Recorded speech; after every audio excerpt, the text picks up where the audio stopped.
1-1,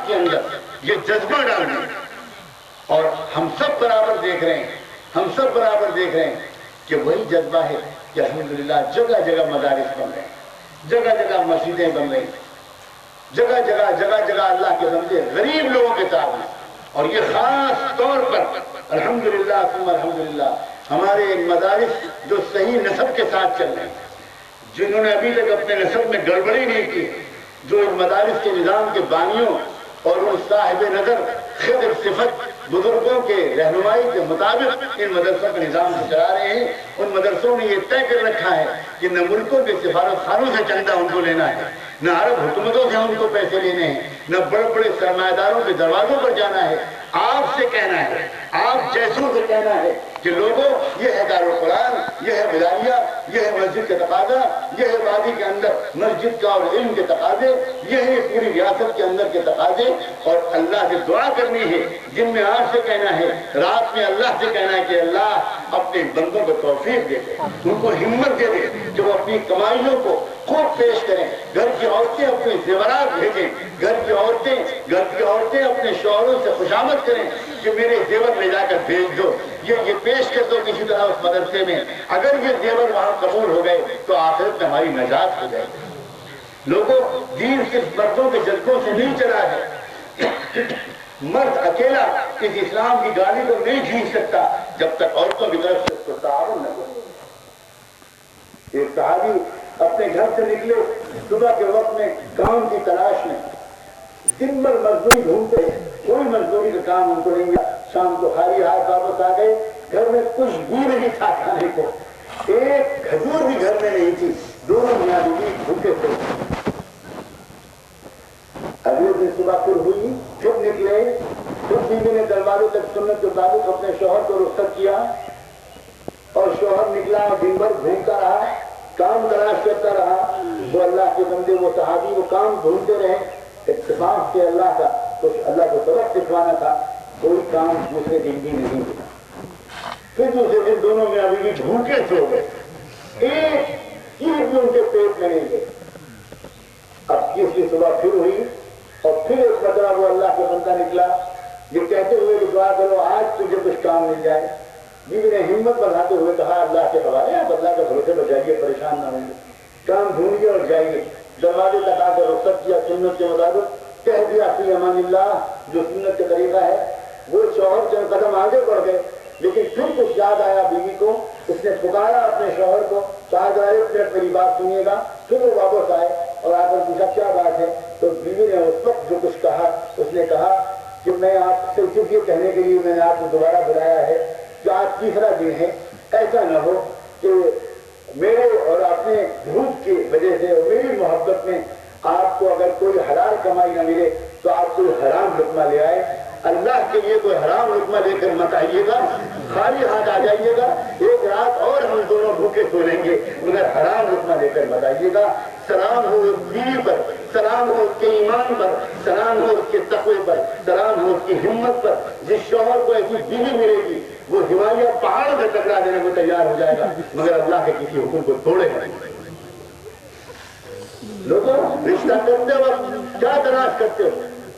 وہ حسن تلاش کرتے ہو کہ چند مہینے میں ڈھل جانے والا، وہ دولت تلاش کرتے ہو کہ دولت کی وجہ سے عورت کبھی بھی وفادار نہیں رہ سکتی، ہمیشہ اس کا گھمنڈ آپ کے لیے گھر میں عذاب بنا دے گا۔ آپ کیا تلاش کرتے ہو رشتہ کرتے وقت؟ رشتہ کرتے وقت یہ کوئی ڈھونڈا جاتا وہ کون سی عورت ہوگی جو مشکل حالات کے لیے میرا ساتھ دے گی، وہ کون ہوگی جو وفادار ہوگی، وہ کون ہوگی جو مجھ سے کہے گی کہ میرے سرتاج، میرے شوہر، آپ دن رات محنت مت کیجیے، آپ دیش کو چھوڑ کر ودیش میں جا کر مت رہیے، اپنی صحت کا خیال رکھیے، میں ڈبل بیڈ کی ضرورت نہیں ہے، میں چٹائی پر سوڑوں گی، میں آپ کو تندرست دیکھنا چاہتی ہوں، اور رات میں جلدی سو کر صبح کو ہم اور آپ دونوں تہجد پڑھیں گے اگر، تو ہمارے بچوں کے اندر دین آئے گا۔ میرے آقا، میرے سرتاج، اس طرح اس گھر کو بنائیے۔ وہ شوہر جن کو بیویاں اس طرح کا مشورہ دیں، اس گھر میں دنیا ہی میں جنت اتر آئے۔ کہاں کے پیچھے بھاگ رہے ہو لوگوں؟ مکر و فریب کے پیچھے، بے وفائی کے پیچھے؟ کیا کچھ میرے کان میں پڑا ہے کل سے اب تک پرسوں سے؟ یہ کیا ہو رہا ہے؟ یہ میں کیا سن رہا ہوں کہ یہاں کشمیر میں کہتے ہیں کہ ہمیں تو اس لڑکی سے شادی کرنی ہے جو لڑکی ملازمت کرتی ہے، جو لڑکی کہیں نوکری کرتی ہو ترجیح دی جاتی ہے اس لڑکی کو مجھے معاف کرنا لوگوں کس کی بدعا لگی ہے آپ کو کس کی آہ لگی ہے میں نے آپ لوگوں کا ایسا تماشا نہیں دیکھا میں نے ایسی حماقتیں نہیں دیکھی تم اس لڑکی سے شادی کرنا پسند کرتے ہو جو جا کر غیر مردوں کے ساتھ کام کرتی ہے تمہیں پتہ ہے کیا ہو رہا ہے معاشرے میں تمہیں معلوم ہے کیا ہو رہا ہے معاشرے میں کیا ہو رہا ہے عورت کا کام نوکری کرنا ہے عورت کا کام کمائی کرنا ہے عورت کو اللہ نے رانی بنایا عورت کو اللہ نے ملکہ بنایا مرد سے کہا ہے کہ مرد تجھے کما کر لانا ہے سردی تجھے برداشت کرنی گرمی تجھے برداشت کرنی بارش تجھے برداشت کرنی برف باری تجھے برداشت کرنی یہ نہیں جائے گی میری یہ بندی میری نرم و نازک بندی یہ نہیں جائے گی اللہ کے رسول نے ایک مرتبہ ایک قافلہ روانہ کرتے وقت یہ ہدایت کی تھی رفقا بالقواریر ان نازک آپ جیروں کے ساتھ ذرا نرمی سے پیش آنا یہ شیشے کے جسم والی عورتیں ان کے ساتھ سختی سے مت پیش آنا حضور کا تو مزاج یہ تھا اسلام کا تو مزاج یہ ہے باپ کی حیثیت سے بھی تم کو کمانا ہے بھائی کی حیثیت سے بھی تم کو کمانا ہے شوہر کی حیثیت سے بھی تم کو کمانا ہے بیٹے کی حیثیت سے بھی تم کو کمانا ہے عورت گھر کا راج کرے ابھی میں کچھ دنوں پہلے حیدرآباد میں ایک ایسے سیمینار میں پھنس گیا تھا جس سیمینار میں ہماری جہیز و جدید کی شکست خوردہ معروف خواتین بہت بڑی تعداد میں مجھ سے لوگوں نے کہا کہ مولانا اعلان کر دیا جائے اس بات کا کہ کسی کو بھی پوچھنا ہو تو پوچھ سکتا ہے لوگ وہاں پر وہ عورتیں جمع کی جو آج کل کے پروپیگنڈے سے بہت متاثر تو پرچے آنے شروع ہوئے خواتین کی طرف سے جو الگ پردے کے ساتھ بیٹھی تھی ان سے پرچے آنے شروع گھوم پھر کر ایک ہی سوال تھا کہ عورت کو کام کرنے کے لیے باہر نکلنے کی اجازت ہے میں نے اس کو جواب دیا میں نے کہا کہ میں بہنوں سے ایک بات اس سوال کے جواب میں خود ایک سوال کرنا چاہتا ہوں خود پوچھنا چاہتا ہوں آپ سے خود آپ مجھے یہ بتاؤ دو کاموں میں سے کون سا زیادہ مشکل کام ہے ایک وقت کی روٹی کمانا زیادہ مشکل کام ہے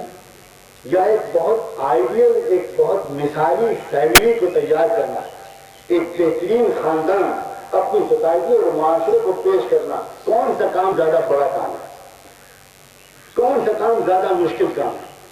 کس کام میں زیادہ ذہانت زیادہ صلاحیت زیادہ صبر و برداشت زیادہ طریقہ زیادہ کنسنٹریشن چاہیے کون سا کام تو عورتوں کی طرف سے جواب آیا باتفاق رائے ہم لوگ یہ کہتے ہیں کہ خاندان کو تیار کرنا زیادہ بڑا تھا میں نے کہا مجھے حیرت ہے اس عورت کی عقل پر کہ اللہ نے زیادہ بڑا کام اس سے ثبوت کیا ہے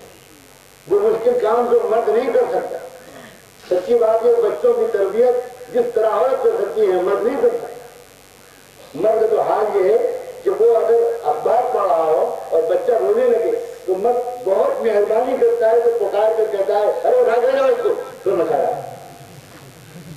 اس کو اخبار پڑھنا اس کو اخبار میں یہ زیادہ اہم ہے بہار میں لالو پرساد جیتا کہ نہیں جیتا یہ زیادہ اہم ہے بچہ جائے جہنم میں باہر کو تو حال محبت کریے اور ماں کا تو خود بھی اگر الیکشن لڑ رہی ہو ماں تو بھول جائے گی الیکشن تو اپنی بیٹے کی وجہ تو اس ماں کا سپورٹ کیا ہے اللہ بہتر جانتا ہے کہ اس کے دل میں کیا ڈیوٹی کی جائے آپ کو کیا شوق کر رہا ہے میں نے کہا حیرت ہے مجھے حیرت ہے کوئی مجھ سے کہتا کہ کمانا تمہارے دل میں بالکل نہیں ہے میں کہتا بھائی تھینک یو ویری مچ اس سے اچھی کیا بات ہے صاحب بابا بیٹھے بیٹھے کھائیں گے کماؤ میرے نوکروں کماؤ میں تو بیٹھ کے کھاؤں گا عجیب بیوقوف سے مجھے مخلوق ہیں کیا خدا آپ سے کہہ رہا ہے کہ آپ کو نہیں کمانا آپ کہہ رہے ہیں نا ہم تو مزدوری کر رہے ہیں باتیں انہوں نے صحیح کہا تھا کہ عورتوں کی عقل کم ہو یہ اور کوئی ثبوت ہو یا نہ ہو یہی ثبوت کیا ہے کہ عقل کم ہے ارے بیٹھ کے بٹھا کے جس کو کھلایا جا رہا ہوں وہ کہہ رہا ہوں نا میں شوہر کا بستر ٹھیک نہیں کروں گی میں ہوٹل میں جا کر وہاں کے مہمانوں کا بستر ٹھیک کروں گی میں ہوائی جہاز میں ایئر ہوسٹس بنوں گی میں ریسپشن گھروں کو مسکراؤں گی میں شوہر کے سامنے نہیں مسکراؤں گی میں بچوں کے سامنے نہیں مسکراؤں گی میں غیر مردوں کے سامنے مسکراؤں گی یہ ہے مولوی تحریر میرے بھائیوں ایک بہت بڑا